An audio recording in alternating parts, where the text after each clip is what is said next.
Welcome back, Front Row family. Today's video we got Remember These Names 2025 NBA Draft Class Part 2. If you haven't checked out Part 1, be sure to go check that video out. Now, it was some requests for a couple players that I did include in this video, so stay tuned. And we're going to hop right into it.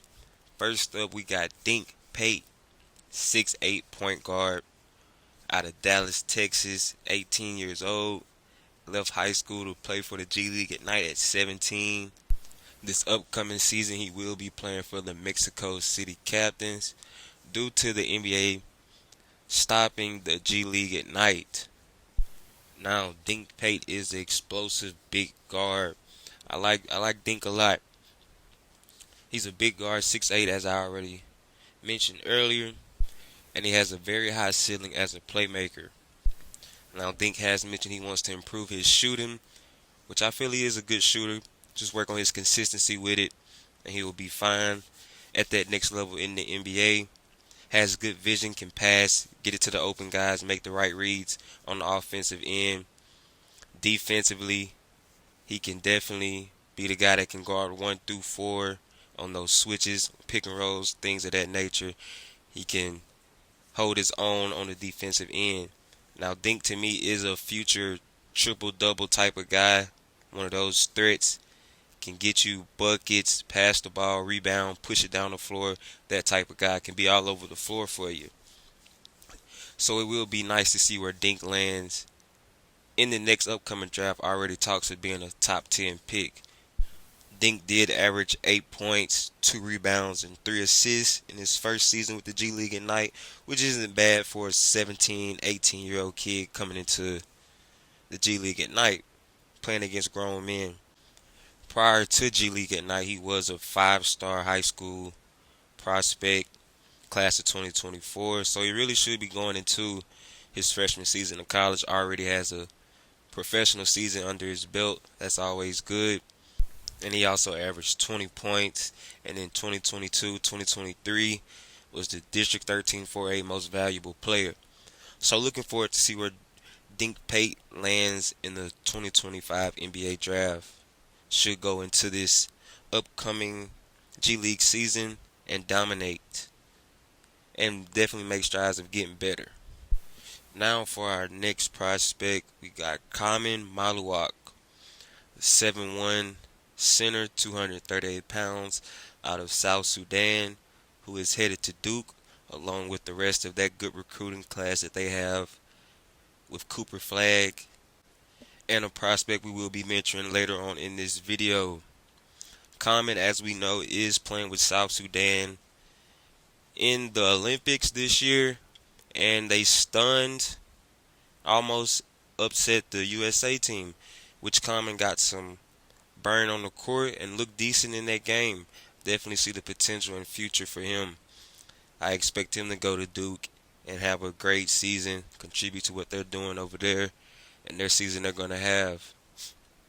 Now, Malok is a good post presence, a good shot blocker, has a nice offensive game, can shoot the ball, can shoot the 3 ball, run the floor, moves good for his size. I see a Joel Embiid ceiling with Malok, with him being able to move the way he can and shoot the ball the way he can and the way he can score in the post. Now, I'm not saying he's Joel Embiid right now, but with development and years down the road, I could see that being his type of potential, his type of ceiling. And on the defensive end, he is a force, can block shots, disrupt the paint. Definitely somebody to look for in this upcoming draft. Now, our next prospect is Isaiah Evans, guard slash forward, 6'7", 175 pounds, out of North Mecklenburg High School, Huntsville, North Carolina. Isaiah was a 5-star Gatorade North Carolina Player of the Year, Mr. Basketball, #1 player in North Carolina, where he averaged 27 points, 6 rebounds, 3 assists, 2 steals, and 1 block his senior season. Now, Isaiah Evans is a very athletic fluid two-way guy who can shoot over defenders, has a nice handle. He's very linky, has good footwork, and to me is a future number two, number three option in the NBA on a good NBA team with some good development, right situation. He can be a very dangerous guy for a good NBA team. Can turn some things around for a not so good NBA team.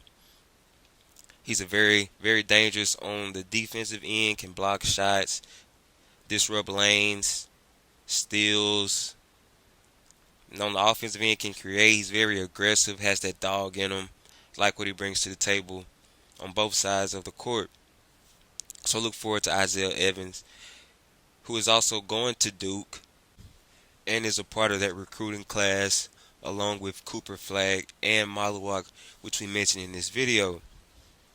And we're going to move right along to our next prospect, who is Pharaoh Compton, power forward, 6'8", 220, with a 7'3" wingspan, headed to San Diego State, 4-star, the first top 100 recruit in nearly a decade for San Diego State, from Las Vegas, Nevada, went to Arborview High School, and according to ESPN, is the number one in the state of Nevada.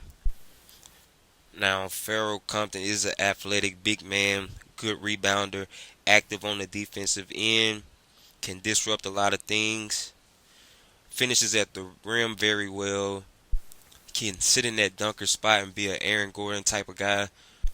Now, Compton has a good motor, very high motor, very active, like I said, disruptive, gets a lot of rebounds, going to play aggressive, going to put it all out there every time he touches the court. Type of guy you need, a good glue guy, good guy that can be on a championship type of team.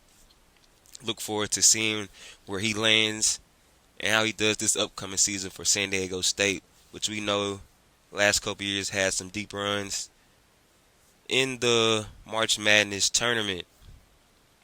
Moving on to our next prospect, we got Elijah Moore, 6'4", 175 pounds, shooting guard from the Bronx, New York. He went to Our Savior Lutheran High School and was a 4-star according to ESPN, 6 in the state of New York. Now, Elijah is a shooter. He's a sniper type of guy. Once he gets hot, it's pretty much over with for the defense. It's not much you can do with him. He can create his own shot. Finishes at the rim very well. Good pull-up. Can get to his spots. Very athletic. He's the type of guy you let him come out and get hot, get a couple shots up, and he sees him go in. It's going to be a long day for the defense. So looking forward to see what he does. He is headed to Syracuse, which I feel is a good landing spot for him. Looking to see what he does for that team and where he could land in the upcoming draft. Now, once again, if you haven't checked out the first part, go in the channel. If you aren't subscribed, also go in there, check that out. And along with the rest of the videos that are up, got a lot of good things coming this way. And don't forget, hit the subscribe button. Don't be in the nosebleeds. Hit that button so you can be on the front row. We out, front row family.